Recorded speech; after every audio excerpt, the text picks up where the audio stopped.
ભુજ તાલુકાના બળદિયા ગામે આવેલા જળાશયમાં ગટરનું પાણી મિશ્રિત થઈ રહ્યું છે, જેના કારણે આરોગ્ય પર થતી અસરને અટકાવવા જિલ્લાના મુખ્ય આરોગ્ય અધિકારીને ગામના અગ્રણીઓએ રજૂઆત કરી છે. જેમાં જણાવ્યા મુજબ ગામના જળાશયમાં અનેક વર્ષોથી ગટરના ગંદા પાણીનો નિકાસ કરવામાં આવે છે. પ્રદૂષિત આ પાણી વહીને ગજોડ ડેમમાં એકત્ર થાય છે. આ ડેમના પાણીનો ઉપયોગ પશુપાલકો, ખેડૂતોને સિંચાઈ માટે થાય છે, જેથી આરોગ્ય માટે ગંભીર જોખમો ઉભા કરે છે.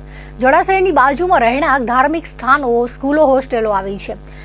ગંદા પાણીના કારણે ખૂબ દુર્ગંધ ફેલાતી હોવાથી માનસિક ત્રાસ અનુભવાય છે. વધુમાં આવેલી છતેડી સંસ્થાએ સીધો કનેક્શન જળાશયમાં આપ્યું છે, જે દુઃખદાયક છે. તેના પર રોક લગાવવામાં આવે, કારણ કે જળચર પ્રાણીઓનું મૃત્યુ થઈ રહ્યું છે, સાથે પર્યાવરણને નુકસાન થાય છે. ગંદુ પાણી પીવાથી ગ્રામજનોને પાણીજન્ય રોગો ફેલાઈ શકે છે.